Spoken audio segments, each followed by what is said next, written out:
کفا وسلام علی عبادہ الذین اصطفیٰ خصوصاً علی سید الرسل و خاتم الانبیاء وعلی آلہ و اصحابہ الاتقیاء اما بعد اعوذ باللہ من الشیطان الرجیم بسم اللہ الرحمن الرحیم انا اعطیناک الکوثر فصل لربک وانحر ان شانئک هو الابتر صدق اللہ العظیم۔ درود شریف پڑھ لیں۔ اللہم صلی علی سیدنا و مولانا محمد النبی الامی وعلی آلہ و صحبہ وبارک وسلم۔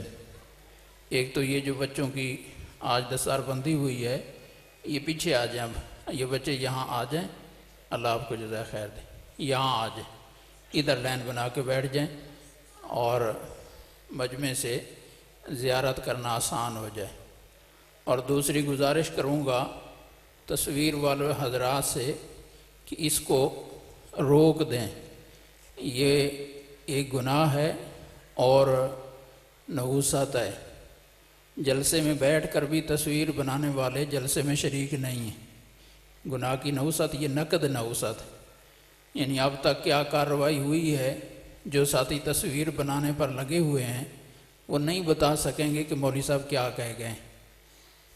اور یہ بھی میں گارنٹی کے ساتھ کہتا ہوں، وہ گھر بھی دوبارہ جا کے نہیں سنیں گے کہ تسلی سے بیٹھ کر سنیں گے اور سارا بیان دوبارہ سن لیں گے۔ آج تک کبھی کسی نے یوں ویڈیو بنا کر سارا بیان گھر جا کر کسی جلسے میں سنا ہو تو وہ ہاتھ کھڑا کرے، کوئی ایک بھی ایسا نہیں ملے گا۔ یہ نقد نحوست ہے اس گناہ کی کہ آدمی خیر کی مجلس میں بیٹھ کر بھی محروم ہو جاتا ہے کہ وہ خیر کی طرف توجہ ہی نہیں کرتا۔ یہ اس منحوس چیز کا عمل ہے۔ کل پرسوں میں سن رہا تھا خبروں میں کہ مجھے بڑی خوشی ہوئی، طالبان نے اپنے ملک میں میڈیا پر تصویر شائع کرنے پر پابندی لگا دی اور فرمایا کہ یہ تصویر جاندار کی حرام ہے، ٹی وی پر سکرین پر کسی انسان کی تصویر نہیں آئے گی۔ مزہ تو آیا؟ اس کو کہتے ہیں اسلام، کہ ان کے ملک میں ہمارے ہاں ٹی وی پر وزیر اعظم آ رہے ہیں، صدر آ رہے ہیں، فلاں آ رہا ہے، فلاں آ رہا ہے، انہوں نے پابندی لگا دی ہے، سکرین پر کوئی جاندار نہیں آئے گا، یہ تصویر حرام ہے۔ الحمدللہ، تو ہم بھی اس پر عمل کی کوشش کریں، اور خدا نخواستہ علماء کی بات ہے کہ یہ تصویر میں آتا ہے یا نہیں آتا، بالفرض وہ اگر رائے ٹھیک ہوئی کہ تصویر میں آتا ہے، پھر پتہ ہے کہ اللہ نے سزا کیا دینی ہے؟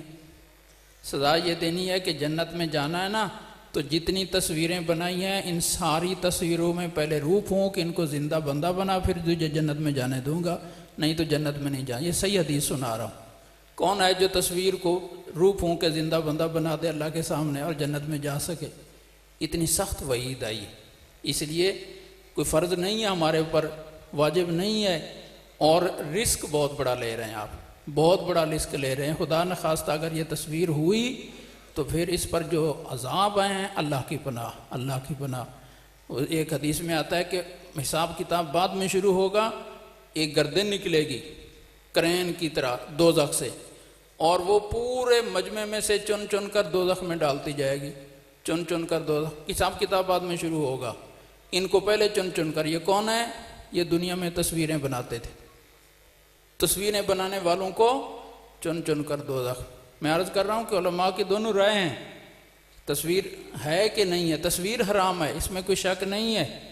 اور میں حوالہ دے رہا ہوں افغانستان کے علماء نے، اب ظاہر ہے فتویٰ دیا ہوگا ان کو، وہاں کو حکمرانوں کو، تو انہوں نے حکومتی سطح پر اپنی ملک میں پابندی لگا دی ہے کہ سکرین پر جاندار کی تصویر نہیں آئے گی۔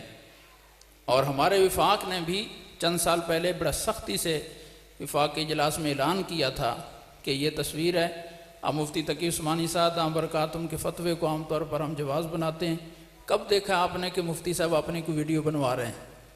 حالانکہ وہ سب سے زیادہ اس کے حمایت میں ہیں، لیکن سب سے زیادہ احتیاط کرنے والے وہ ہیں، سب سے زیادہ احتیاط کرنے والے وہ ہیں۔ تو احتیاط کریں، اور یہ گناہ بے لذت ہے۔ خدا نخواستہ اگر یہ بھی تصویر میں شامل ہوا تو پھر وعیدیں بڑی سخت۔ میں نے جو قرآن پاک کی ایک چھوٹی سی صورت پڑھی ہے، تو چونکہ جلسہ ایسا ہے اور پھر آپ کا شوق کہ مغرب سے اب تک بیٹھے ہوئے ہیں اور اتنا لمبا وقت آپ نے یہاں گزارا ہے، تو آپ کی تھکاوٹ کا تقاضا یہ ہے کہ بس کر دی جائے، لیکن آپ کا اگر شوق دیکھیں اور جلسے والوں کا انتظام دیکھیں تو اس کا تقاضا یہ ہے کہ کوئی بات عرض کر دی جائے۔ باقی سارے نبی جو حضرت آدم علیہ السلام سے سیدنا عیسیٰ علیہ السلام تک تشریف لائے، ان کے پاس ایک منصب تھا اور وہ تھا نبی یا رسول ہونے کا۔ ہمارے نبی پاک صلی اللہ علیہ وآلہ وسلم کو اللہ نے دو منصب عطا فرمائے، ایک نبی اور رسول ہونے کا اور دوسرا ختم نبوت کا۔ دو منصب ہو گئے، اور جب منصب بڑھ جاتا ہے مراعات بڑھ جاتی ہیں۔ منصب بڑھ جاتا ہے تو عہدے بڑھنے سے تنخواہ زیادہ ہو جاتی ہے، پروٹوکول زیادہ ہو جاتی ہے، عزت زیادہ ہو جاتی ہے، ہر چیز میں اضافہ ہو جاتا ہے۔ تو حضور صلی اللہ علیہ وآلہ وسلم کو ختم نبوت کی برکت سے کیا چیزیں ایسی ملیں کہ اگر آپ کو یہ منصب نہ ملا ہوتا، عام نبیوں کی طرح آپ بھی ایک نبی ہوتے، تو وہ چیزیں آپ کو نہیں ملنی تھیں، ان سے پھر آج ہم محروم ہوتے۔ حضور صلی اللہ علیہ وسلم کو ختم نبوت کی برکت سے وہ نعمتیں ملی اور آج ہمارے پاس الحمدللہ وہ نعمتیں موجود ہیں۔ اب میں علمی بات ہے، آپ توجہ سے سنیں گے تو آپ کو اس میں پلے پڑے گی اور فائدہ دے گی۔ پہلی چیز یہ کہ وہ نبی تھے اور حضور صلی اللہ علیہ وسلم نبی بھی ہیں، خاتم الانبیاء بھی ہیں۔ خاتم الانبیاء ہونے کا مطلب یہ ہے کہ اب زمانے قیامت تک چلیں گے، نسلیں آئیں گی، لوگ آئیں گے، لیکن کوئی نبی اور نہیں آئے گا۔ اسی نبی کے دین نے اب باقی رہنا ہے۔ اب یہ دین ایسا دیا جا رہا ہے جو انمٹ ہے، انمٹ دین ہے۔ پہلے دین کسی نبی کو ایسا نہیں دیا گیا جو انمٹ ہو، تو اس کے لیے اللہ نے فرق یہ کیا، پچھلے نبیوں کو اللہ نے کتابیں دیں اور ہمارے نبی پاک صلی اللہ علیہ وآلہ وسلم کو صرف کتاب نہیں ملی، اللہ نے اپنا کلام عطا فرمایا۔ یہ فرق ہے۔ کلام اللہ کی صفت ہے، بولو اللہ مخلوق ہے، اللہ پر موت ہے، اللہ پر فنا ہے، اللہ کی انتہا ہے۔ جب اللہ کی ذات پر فنا نہیں ہے، موت نہیں ہے، تو اللہ کی کلام پر بھی موت نہیں، فنا نہیں ہے۔ تورات اللہ کی کلام نہیں تھی، ایک عام مخلوق تھی، کتاب تھی، مٹ چکی ہے۔ انجیل اللہ کی کلام نہیں تھی، ایک عام کتاب تھی، مٹ چکی ہے۔ زبور اللہ کی کلام نہیں تھی، ایک کتاب تھی، مخلوق تھی، مٹ گئی۔ لیکن قرآن پاک کتاب نہیں ہے، یہ اللہ کا کلام ہے۔ اس کو یہ مسئلہ سمجھانے کے لیے امام احمد بن حنبل رحمہ اللہ نے جیلیں کاٹیں، کوڑے کھائے، جیل سے ان کا جنازہ نکلا، لیکن دشمن نے منوانا چاہا کہ مانو قرآن بھی اللہ کا کلام کتاب ہے، فرمایا نہیں، کتاب نہیں ہے، یہ اللہ کا کلام ہے، اللہ کا کلام ہے۔ لوگوں جانتے ہو اللہ کے کلام کو کتنی بڑی فضیلت مل گئی، کتنا بڑا شرف مل گیا۔ سارے کہو اللہ، اونچی آواز سے کہو۔ کس کو پکارا آپ نے؟ اللہ کو۔ پھر کہو اللہ، کس کو پکارا آپ نے؟ اللہ کو۔ تو اللہ نے سنا کہ نہیں سنا؟ ایک بزرگ نے کہا، پوچھا کسی سے، مجھے کیسے پتا چلے گا کہ اللہ مجھے اس وقت یاد کر رہا ہے؟ مجھے کیسا پتا چلے گا کہ اللہ مجھے یاد کر رہے ہیں؟ انہوں نے کہا بڑا سوکھا طریقہ، آسان ہے۔ وہ کیسے؟ جب تم اللہ کو یاد کر رہے ہو نا، تو سمجھ لو کہ اللہ بھی اس وقت تمہیں یاد کر رہا ہے۔ پھر کہو اللہ، اور میں قرآن کا حوالہ دے رہا ہوں، فَاذْكُرُونِي اذکرکم، تم مجھے یاد کرو، اس کے جواب میں تمہیں یاد کروں گا۔ جب میں نے اپنے اللہ کو یاد کیا تو میرے اللہ نے بھی مجھے یاد کیا ہے۔ کسی بزرگ نے پوچھا دوسرے سے، مجھے کیسے پتا چلے گا کہ میرا اللہ مجھ سے راضی ہے؟ کہا بڑی آسان نشانی ہے۔ کیا نشانی ہے؟ کہا دیکھ لو کہ تو اپنے رب سے راضی ہے کہ ناراض ہے۔ جب تو اپنے اللہ سے راضی ہے نا، پھر سمجھ لے کہ اللہ بھی تو اس سے راضی۔ بھی کون اللہ سے ناراض ہے؟ اللہ سے کوئی ناراض ہے؟ بہت لوگ ناراض ہیں، بہت لوگ ناراض ہیں۔ میں ابھی سمجھاتا ہوں، بہت لوگ ناراض ہیں۔ بھی کون اللہ سے ناراض ہے؟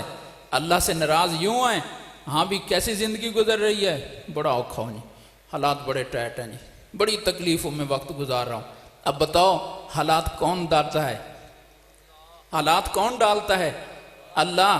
میں دنیا کو چیلنج کرتا ہوں، پوری دنیا کو، کہ مشکل سے مشکل پریشانیوں میں زندگی گزارنے والے شخص کو ڈھونڈو، اور ڈھونڈ کے اس کو 2 کاغذ دو، اور 2 کاغذوں میں سے ایک کاغذ پر اپنی پریشانیاں لکھ کے لے آ۔ پریشانیاں لکھ کے لیا، 10 منٹ نہیں لگائے گا، مجھے گردوں کی تکلیف بھی ہے، میرا معدہ بھی خراب ہے، میرے بچے بھی بیمار ہیں، میرے گھر کے اندر خرچہ بھی پورا نہیں ہے، 10 منٹ نہیں لگائے گا، اپنی ساری پریشانیاں لکھ کے لے آئے گا۔ اچھا دوسرا کاغذ لے جا، اس میں اللہ کی نعمتیں لکھ کے لے آ۔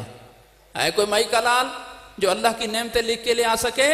خود اللہ چیلنج فرما رہے ہیں، ان تعدوا نعمت اللہ لا تحصوها۔ اللہ فرماتے ہیں میرا چیلنج ہے کوئی مائی کا لال میری نعمتیں لکھ کے گن کے دکھا سکے۔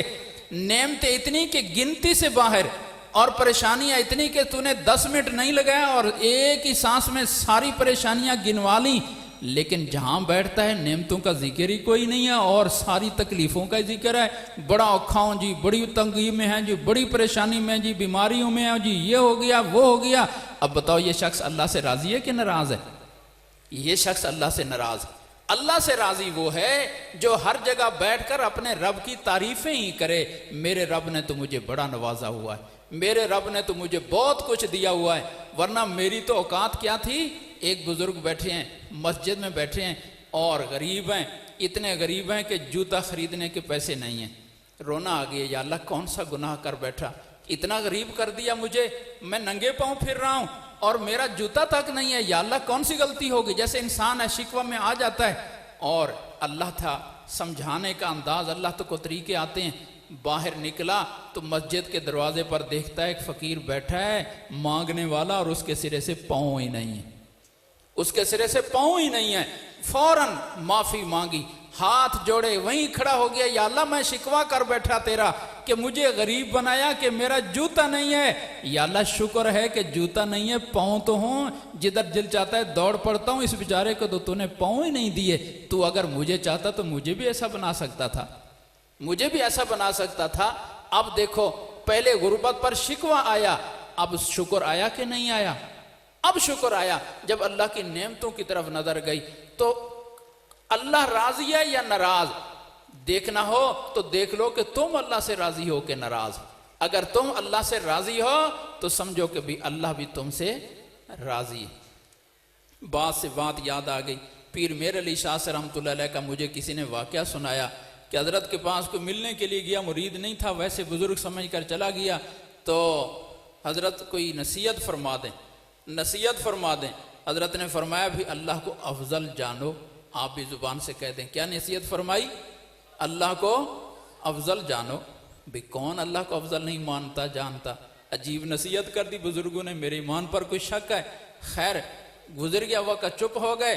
پھر تھوڑی دیر بعد حضرت کوئی نصیحت فرما دیں، بھائی میں نے کہہ تو دیا ہے اللہ کو افضل جانو، اللہ کو افضل جانو۔ پریشان ہو گیا کہ عجیب نصیحت کر رہے ہیں بزرگ، اللہ کو افضل کون نہیں مانتا؟ خیر رات وہ وہیں ہو گئی، رات رہ گیا۔ بزرگ بھی سمجھ گیا کہ اس کو سمجھانا پڑے گا کہ اللہ کو افضل جاننے کا مطلب کیا ہے، سمجھانا پڑے گا اس کو۔ خیر رات اس کو علیحدہ کمرے میں ٹھہرا دیا، گھر سے کھانا بھیجا، اور کھانا کیسا بھیجا؟ 2 کولیوں میں سالن، ایک میں گوشت کا تازہ سالن اور ایک میں صبح کا پڑا ہوا ٹھنڈا ساگ، 2 سالن بھیج دیے، اور 2 ہی روٹیاں، ایک تازہ پکی روٹی، ایک صبح کی پڑی ہوئی خشک روٹی۔ اب جب اس کے سامنے روٹیاں اور سالن آئی، اب وہ امتحان میں پڑ گیا کہ پیر صاحب کے گھر سے روٹی آئی ہے، تبرک ہے، لیکن کھانے کے قابل نہیں ہے یہ خشک روٹی۔ کھاتا ہوں تو مرتا ہوں، واپس بھیج دیتا ہوں تو کہیں گے کہ حضرت صاحب کے گھر کا کھانا نہیں قبول کیا، تو مرتا ہوں، اب کروں تو کیا کروں؟ بڑا پریشان بیٹھا ہے۔ تو اتنے میں باہر آواز لگی، اللہ کے نام پر کوئی کھانا دے دو، اللہ کے نام پر کوئی کھانا دے دو۔ کہا چلو شکر ہے، اللہ کی مدد آ گئی، فقیر آ گیا، اور روٹی کے اوپر وہ ساگ کا سالن رکھا، فٹافٹ فقیر کو پکڑایا اور چھابی چنگیر خالی کی اور واپس بھیج دی۔ اب ان کو کیا پتا، خود کھائیاں کسی کو دے دی، برتن خالی ہو گئے، اور رات گزر گئی۔ صبح آیا، حضرت صاحب اب میں روانہ ہونا چاہتا ہوں، نصیحت فرما دیں۔ حضرت نے فرمایا بھائی میں رات سے نصیحت کر رہا ہوں، اللہ کو بولو افضل جانو۔ اب بول پڑا، حضرت آپ کل سے مجھے یہ نصیحت فرما رہے ہیں، کیا آپ کو میرے ایمان پر شک ہے؟ مجھے مسلمان نہیں سمجھتے، اللہ کو افضل جانو کا کیا مطلب ہے؟ مجھے آپ کی نصیحت سمجھ نہیں آ رہی۔ حضرت نے فرمایا بھی رات سمجھ تو آ گئی تھی، رات سمجھ تو آ گئی تھی، اگر آپ تھوڑا سا غور فرما لیں، رات بات تو سمجھ میں آ گئی، وہ جب باہر سے روٹی مانگنے آیا تھا اس نے کس کے نام پر مانگی تھی؟ کس کے نام پر مانگی تھی؟ اور آپ نے اس کو کون سی روٹی دی تھی؟ کون سی روٹی دی تھی؟ میں کئی دفعہ جمعوں میں کہہ سکتا ہوں، ہمارے شہروں میں ایک فتنہ شروع ہو گیا ہے، لاہور میں شروع ہوا، فیصل آباد میں آ گیا، صدقے کا گوشت بیچا جا رہا ہے، صدقے کے لیے گوشت بیچا جا رہا ہے، گندا گوشت ہے، پتہ نہیں کسی کتے بلی کا مردار کا لے آتے ہیں اور یہ صدقے کا گوشت بیچ رہے ہیں۔ میں ان سے پوچھتا ہوں، یہ گوشت گھر میں لے جا کر پکا لو گے اپنے لیے؟ جس گوشت کو تم اللہ کے نام پر دے رہے ہو اس گوشت کو اتنا ناپاک سمجھتے ہو کہ پکانا تو دور کی بات، ہاتھ لگانے کے لیے بھی تیار نہیں ہو، اور دے رہے ہو کس کے نام پر؟ بولو، یہ کیا صدقہ ہے یا اللہ کی توہین کر رہے ہو؟ کیسی گندی چیز اللہ کے نام پر دے رہے ہو؟ اللہ کو افضل یہ جانو کہ تیرے گھر میں اگر 10 چیزیں ہیں، سیدنا علی مرتضیٰ رضی اللہ تعالیٰ عنہ، گھر میں فاقہ ہے، کچھ نہیں ہے، باہر نکلے کہ یہودی کے پاس گئے، باغ تھا اس کا، مزدوری کرنا چاہتا ہوں، کوئی ہے مزدوری؟ کہا ہاں یہ باغ ہے، اس کو پانی لگانا ہے، کیا دو گے؟ اتنے جاؤ، اندازہ لگایا 3 دن لگیں گے، 3 دن میں پانی لگا لوں گا، ٹھیک ہے جی۔ تو پانی سارا دن مزدوری کی، پانی لگایا، شام کو اس نے 1/3 جو دے دیے، گھر لے آئے اور یہاں آ کر پیسے حضرت بی بی فاطمہ رضی اللہ تعالیٰ عنہ نے پکائے، اور روزہ ہے اپنا بھی، شہزادوں کا بھی، بیوی کا بھی، افطاری کے لیے روٹی سامنے رکھی ہوئی ہے اور ابھی افطاری کے اذان کا انتظار ہو رہا ہے۔ کنڈی بجی، کون؟ کہا ایک مسکین ہوں، اللہ کے نام پر روٹی مانگنے آیا ہوں۔ واہ، جنتی ایسے نہیں بنا دیے، اللہ پاک نے جنتیوں کے سردار ایسے نہیں بنا دیے۔ مشورہ ہوا کیا کریں؟ کہا اللہ مانگ رہا ہے، اللہ مانگ رہا ہے، دے دو، کوئی بات نہیں، ہم پانی سے ہی روزہ کھول لیں گے، پھر پانی سے اگلا روزہ رکھ لیں گے۔ پھر بھوک، اگلے دن پھر جا کر وہ لگایا، پانی لگایا، دوسرا تہائی حصہ جو ملے، پھر وہی شام کو افطاری تیار ہوئی، روٹیاں پکائیں، سامنے رکھیں، پھر اللہ نے امتحان لیا، بڑوں کا امتحان بھی بڑا ہوتا ہے۔ پھر کنڈی بجی، کون؟ کہ جی ایک یتیم ہوں، اللہ کے نام پر کھانا مانگنے آیا ہوں، کیا کریں؟ اللہ مانگ رہا ہے، دے دو، اللہ مالک۔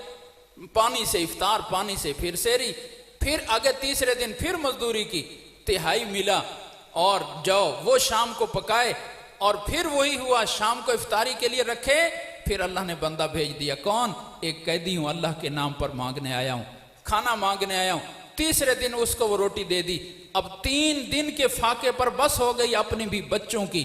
چوتھے دن شہزادوں کو ساتھ لیا، پیارے نبی صلی اللہ علیہ وسلم کی خدمت میں حاضر ہو گئے، اور حضور صلی اللہ علیہ وسلم دور سے آتا ہوا اپنے ان شہزادوں اور نواسوں کو اور سیدنا علی مرتضیٰ رضی اللہ تعالیٰ کو دیکھ کر مسکرا رہے ہیں اور فرما رہے ہیں، علی تیرے 3 دن کی کارگزاری اللہ نے قرآن بنا کر مجھے پہلے بھیج دی ہے۔ وَيُطْعِمُونَ الطَّعَامَ عَلَىٰ حُبِّهِ مِسْكِينًا وَيَتِيمًا وَأَسِيرًا انما نطعمکم لوجہ اللہ لا نرید منکم جزاء ولا شکورا، کہ کبھی یتیم کو کھانا دے رہے ہیں، کبھی مسکین کو دے رہے ہیں۔ لوگوں، ہم سخاوت کرتے ہیں، صحابہ نے اظہار کیا ہے، اظہار کیا ہے، سخاوت سے بھی اگلا درجہ، اپنی ضرورتوں کو بھی ان پر قربان کیا ہے، اپنی ضرورتوں کو بھی قربان کیا ہے۔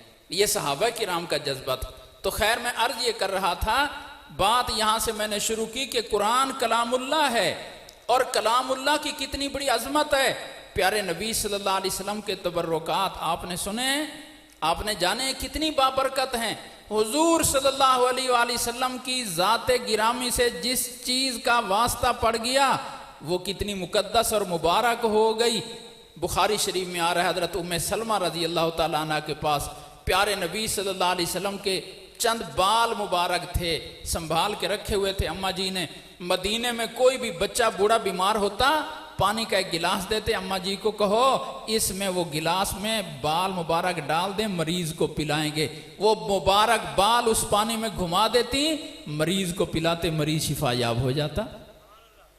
صدیق اکبر رضی اللہ تعالیٰ عنہ غار ہرا میں غار ثور میں بیٹھے ہیں، گود مبارک میں سر ہے پیارے نبی صلی اللہ علیہ وسلم کا، اور آنسو نکل گئے، پیارے نبی صلی اللہ علیہ وسلم کے رخسار مبارک پر گرے، آنکھ کھل گئی۔ ابو بکر کیا ہوا؟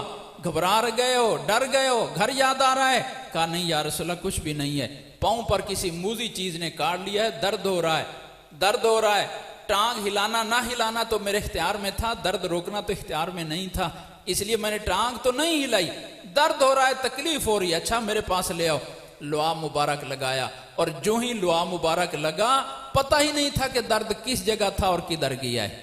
یہ لعاب کی تاثیر۔ اور پھر میں نے کئی علماء سے یہاں جملہ سنا، وہ جو لعاب مبارک لگا تھا پیارے نبی صلی اللہ علیہ وسلم کا، اس کی تاثیر صدیق اکبر رضی اللہ عنہ کی نسل میں آج بھی چل رہی ہے، آج بھی صدیقی نسل کا ہو، بشرطے کہ واقعتاً صدیقی نسل کا ہو۔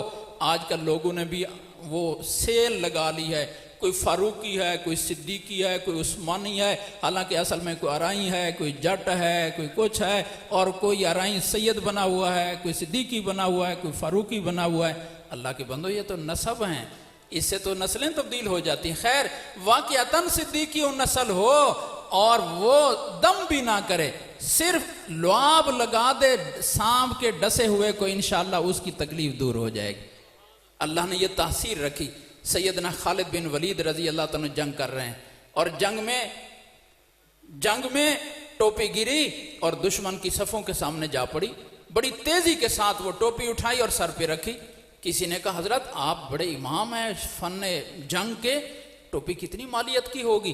یوں جب آپ آگے جھکے اوپر سے کوئی تلوار مار کے آپ کو قتل کر دیتا، چند ٹکے کی ٹوپی کی خاطر آپ نے جان خطرے میں ڈال دی، اتنی بڑی غلطی آپ جیسا شخص کرے؟ فرمایا کہ تم اس ٹوپی کی قیمت کو نہیں جانتے۔ خالد بن ولید نے جو ساری جنگیں جیتی ہیں، تم کیا سمجھتے ہو یہ خالد بن ولید کا کمال ہے؟ نہیں، میں نے اس ٹوپی میں پیارے نبی صلی اللہ علیہ وسلم کے بال مبارک سیے ہوئے ہیں، اور جب جنگ کرتا ہوں تو یہ ٹوپی سر پہ رکھ کر پھر جنگ کرتا ہوں، اور اللہ اس کی برکت سے مجھے فتح دیتا ہے، مجھے اس کی برکت سے فتح دیتا ہے۔ میری جان کی وہ قیمت نہیں ہے جو میرے آقا صلی اللہ علیہ وسلم کے ان مقدس بالوں کی ہے۔ اس لیے خالد بن ولید کی جان چلی جائے لیکن اس بال کی توہین نہ ہو، میں نے بے ادبی سے بچانے کے لیے اپنی جان خطرے میں ڈال کر یہ بال اٹھائے، یہ ٹوپی اٹھائی ہے۔ کیا خیال ہے حضور صلی اللہ علیہ وسلم کے تبرکات میں برکت ہے کہ نہیں ہے؟ مقدس ہیں کہ نہیں ہیں؟ کیا میرے اور آپ کے پاس بھی کوئی آقا صلی اللہ علیہ وسلم کا تبرک موجود ہے؟ اللہ کے بندو اس سے بھی بڑا تبرک موجود ہے۔ وہ کیا ہے؟ وہ خود اللہ کا لایا ہوا کلام، اللہ کا عطا کیا ہوا کلام۔ اللہ اکبر، میں بول رہا ہوں، میرا کلام میرے اندر سے نکل رہا ہے، یہ قرآن پاک اللہ کا کیا ہوا کلام ہے، یہ اللہ کا تبرک ہے۔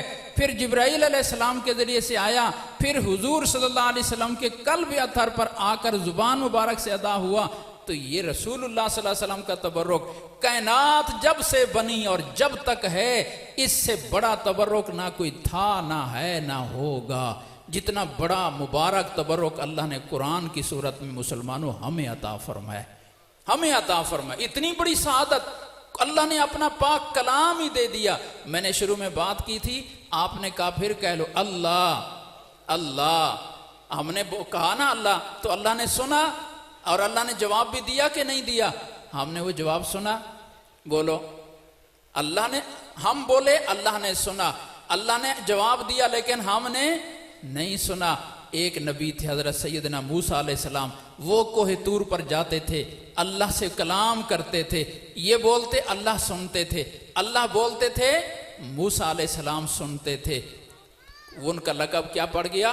بولو موسیٰ کلیم اللہ۔ ابھی قاری صاحب نے یہاں کھڑے ہو کر بچوں کو کیا کہلوایا؟ بولو کیا کہلوایا؟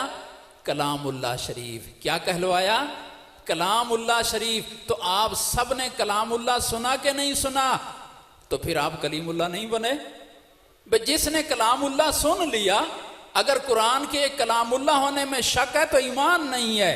یہ کلام اللہ ہے، اور یہ کتنے خوش نصیب گناہگار امتی بیٹھے ہیں جو اپنے رب کا کلام سن کے جا رہے ہیں۔ واہ قسمت اس قوم کی، قسمت اس امت کی۔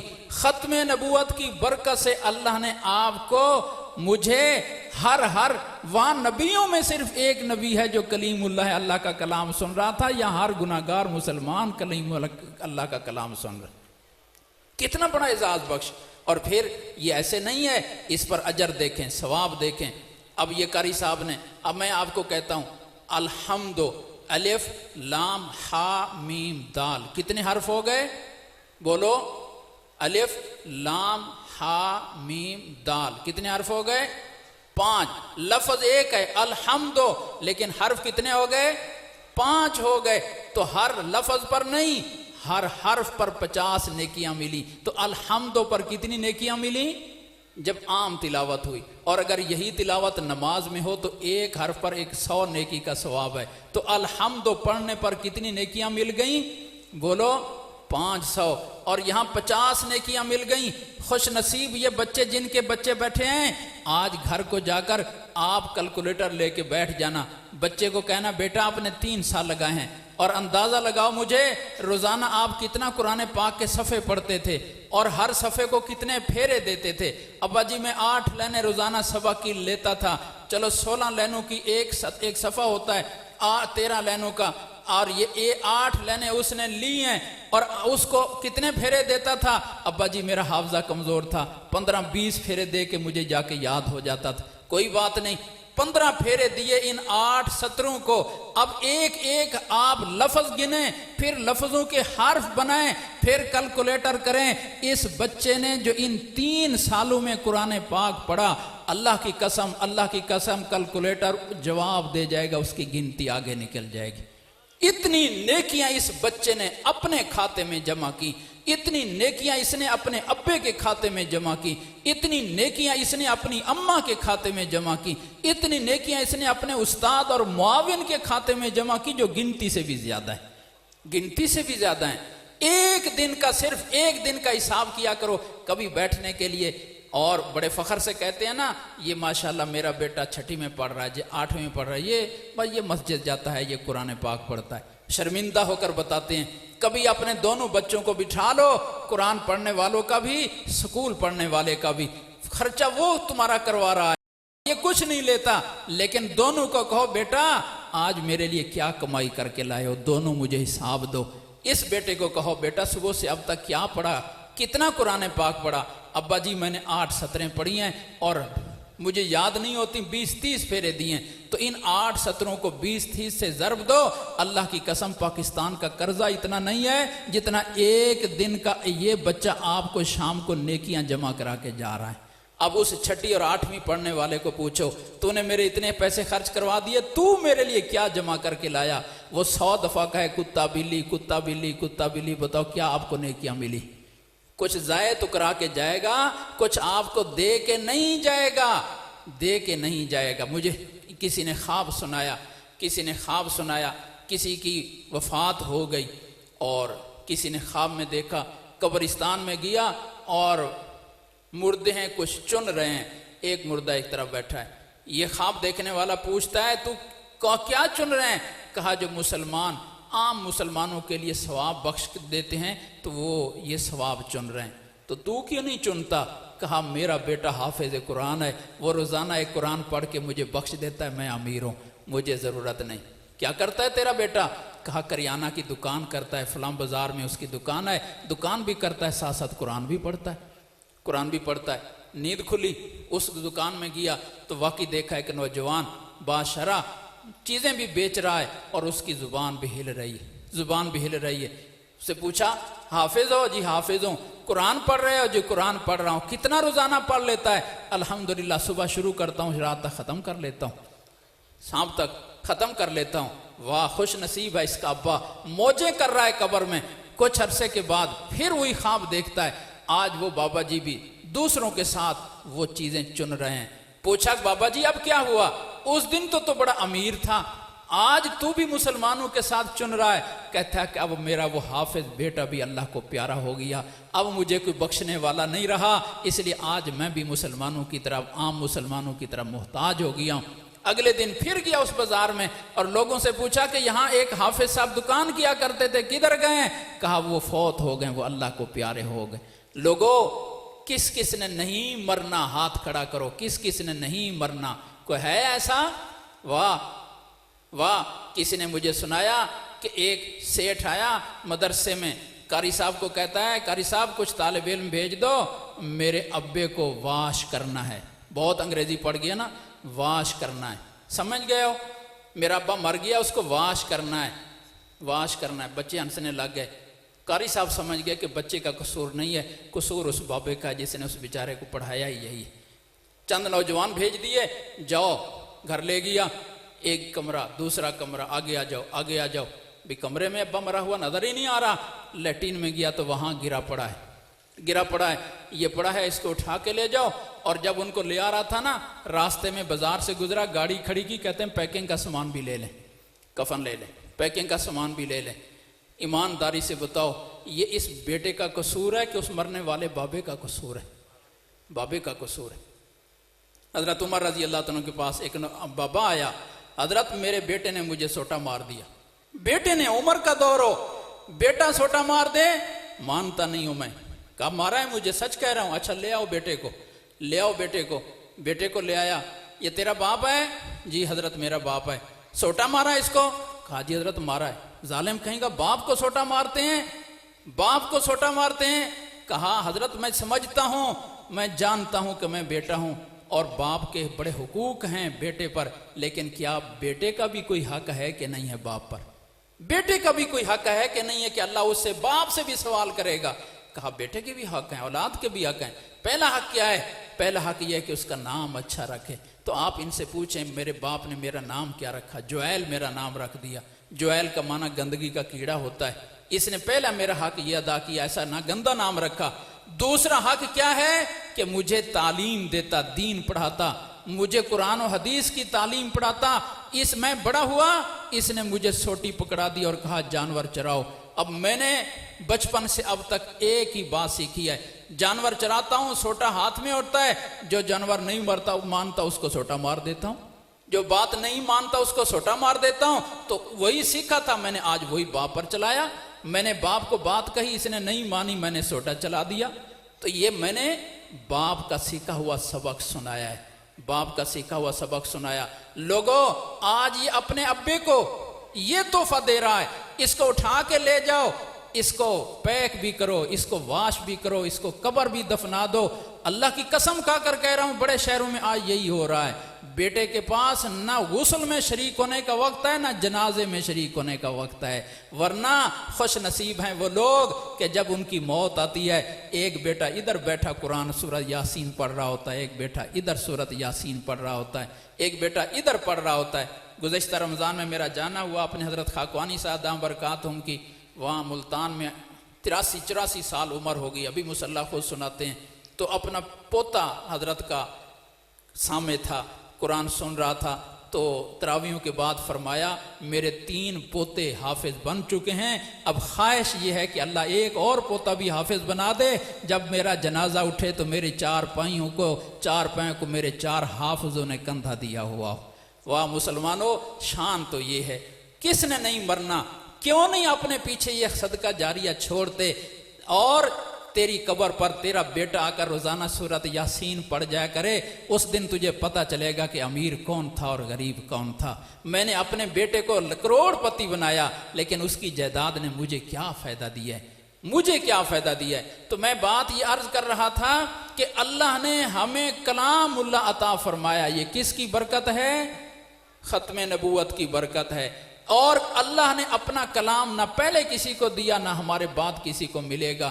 اور یہ کلام اللہ، اس پر موت نہیں ہے، موت نہیں ہے، یہاں بھی ہے، قبر میں بھی ہے، میدان معاشر میں بھی ہوگا، جنت میں بھی قرآن ہوگا۔ جیسے آپ مولانا سے سن رہے تھے جنت کا تذکرہ اور میدان معاشر کا تذکرہ، حافظ صاحب کو بلائیں گے، حافظ صاحب ادھر آؤ، جی یا اللہ یہ لائن کھڑی ہے، ان کا چکر لگا کے آؤ، چکر لگائیں گے، حافظ صاحب حافظ صاحب حافظ صاحب، کئی آوازیں پڑیں گی، چکر لگائے، جی یا اللہ کسی کے تیرے کوئی جاننے والا تو نہیں کھڑا؟ یا اللہ بہت سارے کھڑے ہیں، مجھے پکارتے تھے، کون ہیں؟ اللہ فرمائیں گے یہ سارے وہ ہیں جن کے حق میں دوزخ کا فیصلہ ہو چکا ہے۔ آج تجھے میں یہ اعزاز دیتا ہوں، اس پوری لین میں سے جن 10 کو تو باہر نکال دے گا میں اس کو جنت میں بھیج دوں گا۔ لوگوں قیمت پوری ہو گئی کہ نہیں ہو گئی؟ پھر ایک حدیث پاک ہے کہ ایک آدمی کو فرشتے گھسیٹ کر، جیسے مرے ہوئے کتے کو گھسیٹا جاتا ہے، لے جا رہے ہیں، سورۃ ملک دوڑتی ہوئی آئے گی، دوڑتی ہوئی آئے گی، ٹھہرو ٹھہرو، کہاں لے کے جا رہے ہو؟ اللہ کا حکم ہے اس کو دوزخ میں ڈالنے جا رہے ہیں، ٹھہر جو 2 منٹ کے لیے مجھے میرے اللہ سے بات کرنے دو۔ حدیث پاک کے الفاظ یہ ہیں۔ اس طرح سے عرش کے پائے کو جا کر وہ پکڑ لے گی سورۃ ملک، یوں اللہ کے عرش کو پائے کے پکڑ کے پوچھے گی اللہ میں تیرا پاک کلام نہیں ہوں، میں تیرا پاک کلام نہیں ہوں؟ کیوں نہیں تو میرا پاک کلام ہے؟ یا اللہ یہ جو بندہ گھسیٹ کر لے جایا جا رہا ہے، میں مانتی ہوں کہ آج یہ ہار گیا ہے، لیکن اس وقت تک رات کو اس کو نیند نہیں آتی تھی جب تک سورۃ ملک پڑھ نہیں لیتا تھا۔ یا اللہ تھکا ہوا ہے، بیمار ہے، جیسا کیسا ہے، میرے ساتھ اس نے وفا کی ہے، مجھے رات کو پڑھے بغیر سوتا نہیں تھا۔ یا اللہ اگر اس نے میرے ساتھ وفا کی تو میری وفا پھر کب کام آئے گی؟ آج میری آنکھوں کے سامنے یہ دوزخ میں جائے۔ تو الفاظ یہ ہیں، یا اللہ یا مجھے اپنے پاک کلام سے نکال دے یا اس کو دوزخ سے نکال دے۔ اللہ فرمائیں گے لے جا تو اس کو جنت میں لے جا۔ کیا مسلمانوں سورۃ ملک یاد کرنی مشکل ہے؟ آج ہمیں سیاست کی کتنی باتیں یاد ہیں، آج ہمیں گانے کتنے یاد ہیں، آج ہمیں کرکٹ والوں کے نام کتنے یاد ہیں۔ نہیں آتا تو پاک قرآن نہیں آتا۔ کیوں جی؟ میری عمر بہت زیادہ ہو گئی، میری عمر زیادہ ہو گئی۔ صدیق اکبر رضی اللہ تعالیٰ عنہ اپنے نبینے باپ کو، ابو قحافہ کو، عجیب خاندان ہے، عجیب خاندان ہے، بوڑھا باپ، نبینا باپ، صدیق اکبر رضی اللہ تعالیٰ عنہ کا، لیکن اسلام نہیں قبول کر رہے۔ ہجرت کی رات جب آئی نا تو صدیق اکبر رضی اللہ تعالیٰ عنہ کے بچے ہیں، بچیاں ہیں، اور ہجرت کے لیے جو گھر میں پیسہ تھا سارا ساتھ لے لیا، 1 روپیہ نہیں چھوڑا۔ سب پتہ نہیں کتنا دنوں کا سفر ہے، کہاں جانا ہوتا ہے۔ اب پیچھے بوڑھا نبینا باپ سوٹی ٹیکتا ہوا آ گیا پوتوں پوتیوں کے پاس، بھاگ گیا نا تمہارا ابا اپنے یار کے ساتھ، مجھے یہی خطرہ تھا، مجھے ڈر ہے کہ شاید وہ تمہیں خرچہ بھی نہیں دے گیا ہوگا۔ حضرت اسماء سمجھدار تھیں، بڑی عمر کی تھیں، شادی بھی اس وقت ہو چکی تھی، اور انہوں نے بڑی سمجھداری سے کیا کیا، ایک ٹین کا ڈبہ لیا اور ٹین کے ڈبے میں کنکریاں بھر دیں، کنکری کے اوپر موٹا کپڑا رکھ دیا۔ دادا نبینا ہے تو نبینے کا ہاتھ پکڑ کے نا اوپر سے ہاتھ لگوایا، دادا جی دیکھو ہمارا ابا اتنی پیسے ہمارے لیے رکھ گیا ہے، اتنے پیسے رکھ گیا، ڈبہ بھرا ہوا ہے، اچھا خیر ہے، پھر خیر ہے، اگر پیسے چھوڑ گیا تو پھر خیر ہے۔ یہ صورتحال تھی، لیکن جب وہ تیار ہو گیا نا ایمان کے لیے، اپنے اس معذور اور بوڑھے باپ کو صدیق اکبر نے کندھے پر اٹھایا، اور صدیق اکبر رضی اللہ عنہ حضور صلی اللہ علیہ وسلم کی خدمت میں حاضر ہو گئے، یا رسول اللہ آج میرا ابا مسلمان ہونا چاہتا ہے، اس کو کلمہ پڑھا دے۔ حضور صلی اللہ علیہ وسلم کو بھی آج عجیب خوشی سے عجیب کیفیت ہوگی، اور پوچھا ابو بکر آج تیری خوشی کا کیا پوچھنا ہوگا کہ آج تیرا ابا اسلام قبول کر رہا، آج تو کتنا خوش ہوگا ابو بکر کہ اللہ تیرے ابے کو، بوڑھے ابے کو ایمان کی توفیق دے رہا ہے۔ اللہ کی قسم اس عمر میں ابو قحافہ نے قرآن سیکھا ہے کہ نہیں سیکھا؟ اس عمر میں بھی ابو قحافہ نے قرآن سیکھا ہے، تو کیا کسی مجمع میں بیٹھنے والے شخص کی عمر اب اس وقت ابو قحافہ کی جو عمر تھی اسے زیادہ ہے؟ تو ہماری عمر ختم ہو گئی ہے کہ ہم قرآن نہیں سیکھ سکتے؟ موت سے پہلے کسی کی عمر نہیں ختم ہوئی۔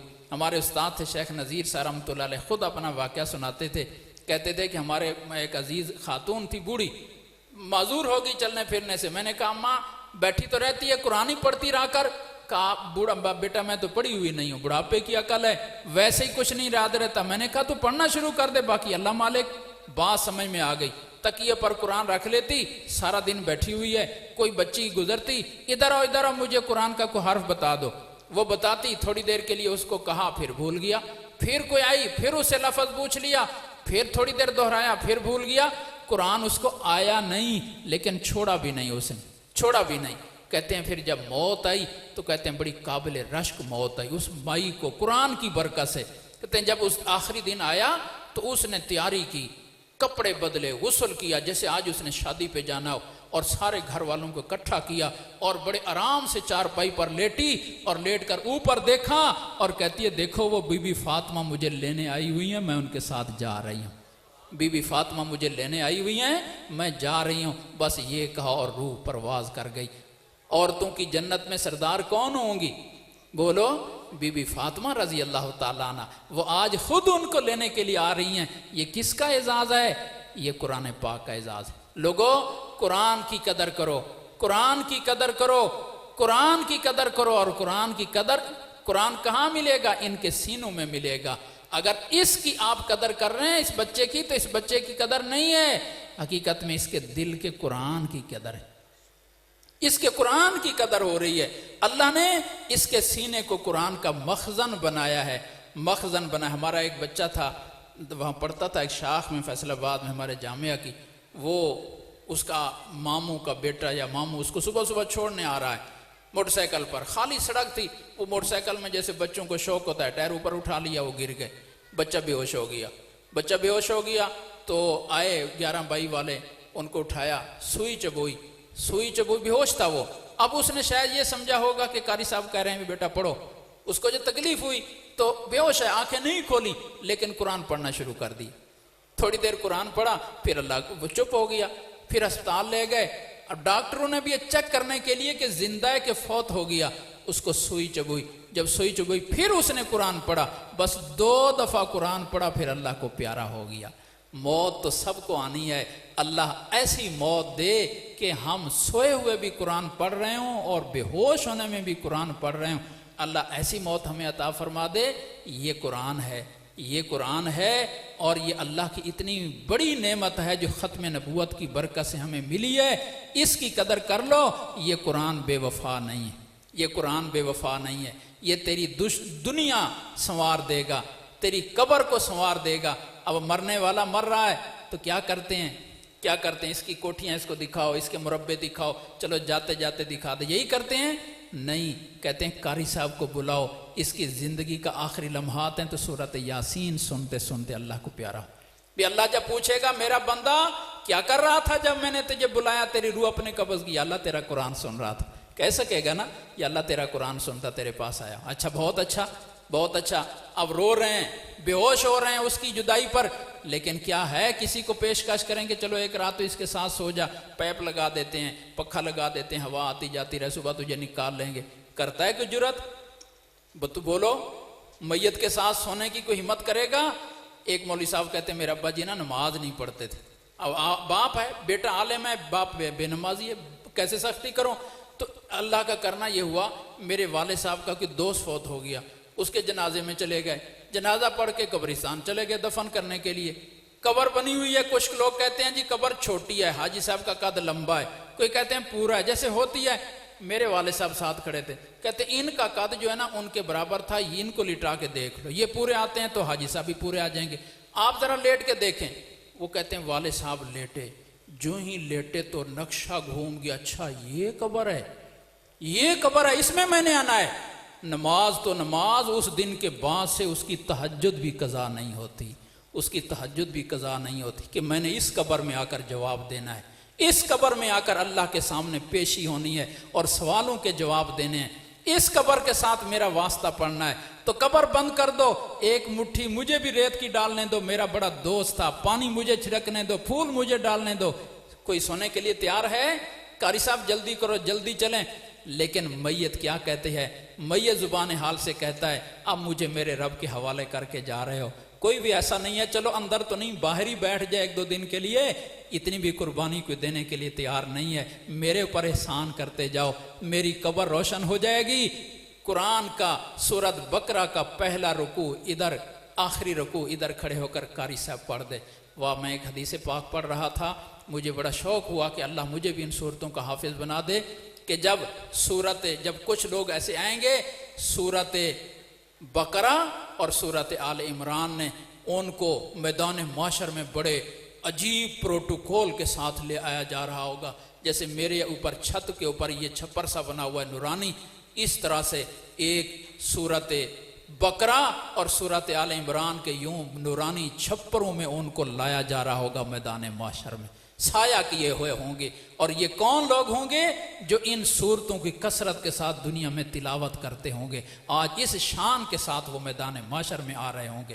تو وہ میت کہتا ہے کہ میرے قبر کو، میرا یہ گھر ہے، اس کو روشن کر دو۔ قاری صاحب کھڑے ہو کر ادھر بقرہ کی پہلی آیات پڑھ دیں، ادھر بقرہ کی آخری آیات پڑھ دیں، تاکہ میری قبر میں بھی نور آ جائے۔ تو زندگی کا اختتام ہو رہا ہے کس پر؟ قرآن پر۔ قبر کی زندگی کا آغاز ہو رہا ہے تو کس سے؟ قرآن سے ہو رہا ہے۔ لوگوں، قرآن تو ہماری ابتدا ہے، قرآن تو ہماری انتہا ہے، اس کے ساتھ تعلق کو مضبوط جوڑو، انشاءاللہ یہ شفاعت کا ذریعہ بنے گا، یہ رحمتوں کا نزول کا ذریعہ بنے گا، یہ برکت بنے گا۔ اور بڑی مبارکباد کے مستحق ہیں وہ لوگ جنہوں نے اپنے لیے یہ سرمایہ جمع کر لیا۔ لیکن ایک بات ان سے عرض کروں گا، یہ سرمایہ تب کام دے گا کہ مرتے دم تک یہ ان کے سینوں میں یہ سرمایہ محفوظ رہے، محفوظ رہا تو پھر یہ سرمایہ فائدہ دے گا. اگر آج کے بعد یہ سرمایہ ضائع ہوا تو اس کے ذمہ دار قاری عبدالسلام صاحب نہیں ہیں، ماں باپ ہیں. اور وہ اس کو ضائع کیسے کریں گے؟ اس کو لالچ میں آ کر یہ بن جائے گا وہ بن جائے گا، بچے کو سکول میں ڈال دیں گے. 2 مہینے کے بعد بچے کی نہ یہ وضاقت رہے گی، نہ شکر رہے گی، اور نہ مصلی رہے گا، نہ قرآن پاک رہے گا. مجرم ماں باپ ہیں، انہوں نے اپنے بچے کو اس ماحول سے کاٹا. اس لیے جس کو اللہ نے یہ توفیق دی ہے، اپنے بچوں کو یہاں تک پہنچایا ہے، آج ہی مجمع میں نیت کر لو، یا اللہ میں نے یہ بیٹا تیرے دین کے لیے وقف کر دی ہے. تیرے ہمارے استاد بار بار ہمیں جملہ کہہ فرمایا کرتے تھے کہ تم ارادے کر لو کہ ہم اپنی زندگیوں کو اللہ کے دین کے لیے وقف کرتے ہیں. فرماتے تھے جو رب جنگل کے کتے اور خنزیر کو بھوکا نہیں مارتا، وہ اپنے دین والے کو بھوکا نہیں مارے گا، وہ اپنے قرآن والے کو بھوکا نہیں مارے گا.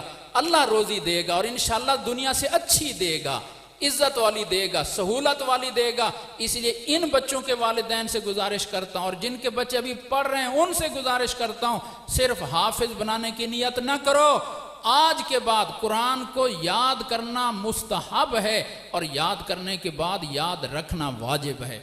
یاد رکھنا واجب ہے، اور بڑی سخت وعیدیں آ رہی ہیں اس بندے کے لیے جس نے قرآن پاک کو یاد کر کے اس کو بھلا دیا.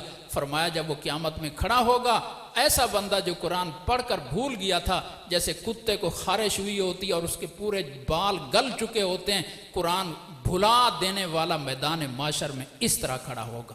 بڑی سخت وعیدیں آ رہی ہیں. اس لیے حافظ بننا مستحب تھا، لیکن حافظ رہنا اب ان کے لیے واجب ہے، اور وہ تب ہی ہو سکتا ہے کہ آپ ان کو اسی ماحول کے ساتھ جوڑے رکھیں. نیت کر لو کہ یا اللہ ہم نے یہ بچہ یہ بچی تیرے قرآن کے لیے وقف کر دیے ہیں، ساری زندگی میں بس یہی قرآن پڑھیں اور یہی قرآن پڑھائیں. کیا قاری عبدالسلام صاحب نے، ان کے باقی اساتذہ نے اپنی زندگیاں وقف کر دیں تو کیا وہ رات کو بھوکے سوتے ہیں؟ کیا وہ کسی دنیاوی نعمت میں اپنے عزیزوں سے کم ہیں، اپنے رشتہ داروں سے کم ہیں؟ میں نے تو ایک جلسے میں عجیب بات میرے دل میں اللہ نے ڈالی. وہاں کے جو قاری صاحب تھے نا اس مدرسے کے، ان کو میں نے کھڑا کیا. دارالقرآن ہمارے جامعہ سے پڑھے ہوئے تھے. میں نے ان سے کہا کہ آپ مدرسوں میں کتنے سال پڑھے؟ کہا 3 سال. 2 سال حفظ میں لگا، 1 سال گردان میں لگا، کتابیں میں نے پڑھی نہیں. مدرسوں میں 3 سال. بڑی غور کی بات سننے کی ہے. میں نے کہا آج لوگ دنیا میں پوچھتے ہیں کہ مولوی کیا مدرسہ کیا دے رہا ہے؟ میں نے کہا یہ قاری صاحب کھڑے ہیں، ایک غریب خاندان کے ہیں، اور مولویوں کو مدرسوں کو انہوں نے صرف کتنے سال دیے؟ بولو 3 سال دیے، صرف 3 سال دیے. اور مدرسے اور مولوی نے 3 سال میں اس کو اس قابل بنا دیا. آج یہ شادی شدہ ہے، اپنے بچوں کو بھی پال رہا ہے، اپنے بوڑھے ماں باپ کو بھی پال رہا ہے. اور کتنے سال تعلیم پہ لگائے؟ 3 سال لگائے. اور یہ سکول کے بچے 8-10 سال لگا کر تو ابھی تو میٹرک ہی نہیں ہوتی، اور میٹرک کو تو جوتی پالش کرنے کی بھی کوئی نہیں رکھتا کہ میٹرک پڑھا ہوا ہے اس کو کیا ملتا. اور سال کتنے لگا دیے؟ 10 سال لگا دیے. 16 سال لگا کر پھر رہے ہیں روزگار کی تلاش میں، اور مدرسے نے صرف 3 سال میں اس کو اس قابل بنا دیا. دنیا کا کوئی تعلیمی ادارہ ایسا دکھا دو کہ وہ کہے کہ صرف 3 سال کے لیے ان پڑھ بچہ الف با بھی نہ جانتا ہو 3 سال کے لیے ہمیں دے دو، اور ہم اس کو اتنا بنا دیں گے کہ وہ اپنی دنیا کفالت کے لیے بھی کافی ہو جائے گا. کیا دکھا سکتے ہو دنیا میں کوئی ایسا ادارہ؟ یہ ادارے ہیں مدارس کے. ان پڑھ بچہ دے دو، الف با بھی نہ جانتا ہو، 3 سال میں اس قابل بنا دیں گے انشاءاللہ کہ اپنی دنیا کی کفالت بھی خود کر سکے گا. تھوڑا احسان ہے، اللہ روزی دے گا. اس لیے ماں باپ ان کی نیت کریں، اللہ ان کی نسلوں کو حافظ قرآن بنا دے، عالم قرآن بنا دے، عامل قرآن بنا دے، اور محافظ قرآن بنا دے. بات لمبی ہو گئی، اللہ پاک مجھے بھی معاف فرما دے. آپ کے انتظار کو اللہ پاک اپنی بارگاہ میں قبول فرمائے. وآخر دعوانا الحمد.